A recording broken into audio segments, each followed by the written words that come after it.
त्याच्यावरती आज आम्ही पाहू.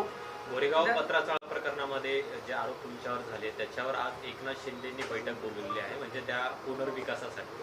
बोलवू द्या ना, त्यात नवीन काय? माझ्यावरती कसले आरोप झाले? कोर्टाला विचारा ना, कोर्टाने काय सांगितलंय ते. पत्राचाळ प्रकरणात ज्यांनी खरोखर मलिदा खाल्ला ते सगळे त्यांच्याच पक्षात किंवा भाजप पक्षामध्ये आहेत. आमचा काय संबंध आहे त्याच्याशी? हे कोर्टाने सांगितले. जसं केजरीवाल यांच्या प्रकरणामध्ये कोर्टाने सांगितलं की ही बेकायदेशीर प्रकरण आहे, त्यांना अडकवलं, तसं माझ्या बाबतीत सुद्धा सांगितलं की बेकायदेशीर अटक आहे. संजय राऊतांचा या सगळ्या प्रकरणाशी दुरान्वयी कधी संबंध झालेला नाही. सत्ता आहे, बाकी काय.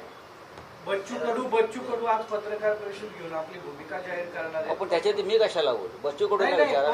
पक्ष विलीन करण्याचं हो, असं आहे की त्यांना विचारा ना, ते पक्ष विलीन करणार असतील ते त्यांना विचारलं पाहिजे. राज्यामध्ये छोटे पक्ष आहेत ते संपवण्याचं काम सत्ताधाऱ्यांकडून केलं जाते का अशा पद्धतीने? म्हणजे शिवसेना फोडली, राष्ट्रवादी फोडली. शिवसेना फोडली नाही. नंबर एक, ज्या पद्धतीनं देशभरातलं राजकारण सुरू आहे, तुम्ही म्हणाल आप फुटली. मी असं म्हणत नाही की आप पक्ष फुटला. ज्या पद्धतीनं दहशतवादाचा वापर करून लोकांवरती दबाव आणून आमिष दाखवून माणसांना बाजूला केलं जातं, ही पक्ष फूट नाही, ही डरपोकपण आहे. आता बच्चू कडूंवरती कोणता दबाव आहे मला माहीत नाही. मी बच्चू कडून एक अत्यंत प्रामाणिक नेता, शेतकऱ्यांसाठी लढणारा, दिव्यांगांसाठी लढणारा असं मी मानतो. आता एका आमदारकीसाठी जर कोणी आपला पक्ष कोणात विलीन करत असेल तर त्याच्यावर नंतर बोलू आम्ही.